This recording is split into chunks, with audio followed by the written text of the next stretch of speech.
I'm Brian Jungles. Like I said, I've got a company called City Publications here in Atlanta. I'm calling in from Brookhaven. And my tip is a concept that a lot of people are probably familiar with, but it's been recently reintroduced to the forefront of my mind. One of those things that you just realize people learn in marketing all the time, maybe don't grasp the power of this. So maybe a reminder for folks. So before I got into local business, I was at Adobe for about 10 years, and I was in a couple roles that were all about value realization for enterprise clients.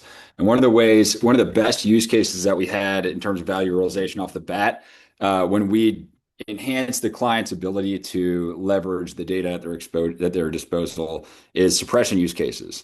So a lot of times this looked like, Verizon or CVS Health is spending millions of digital ad impressions in channel X, Y, or Z. Okay, so now we've got the customer data, the CRM data hooked up to the advertising system of record, and we're just going to suppress current customers, not going to serve them ads. Millions of dollars. Like that's the CFO use case off the bat.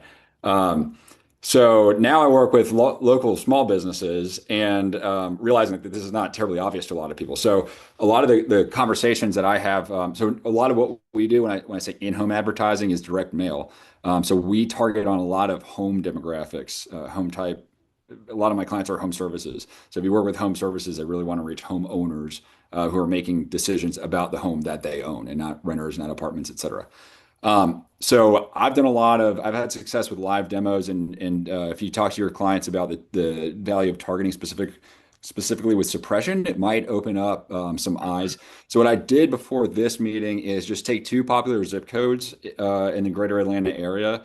And I just applied simple demographics that we might take for granted, but kind of shows the scale of the audience as precision increases, audience size decreases. But the value of each impression is higher. So first is 30305. Who knows where that one is? Bucket. Okay. Buckhead, Right. affluent zip code. I didn't pull, I should have just done the top most affluent zip codes in Atlanta, but highly affluent zip code. So if you're doing zip code targeting, you go, let's set 30305. That's great. Okay. If you're somebody that wants to reach homeowners, um, there are in 30305 21,966 unique addresses that you could target. If we add in simple owner occupied criteria, that number reduces to 5,308. So we're at about a quarter.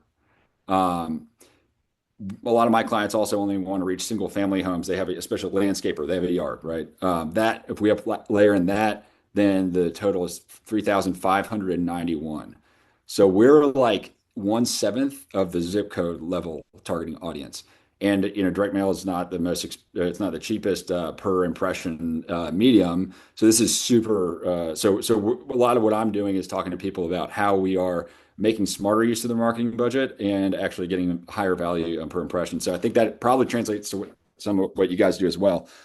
Yeah, think about, leverage that data. I think the more that you can proactively just say, did you know this about your target? You think it's this, but it's actually this is how we position ourselves as thought leaders and make our value evident before we even do business with people.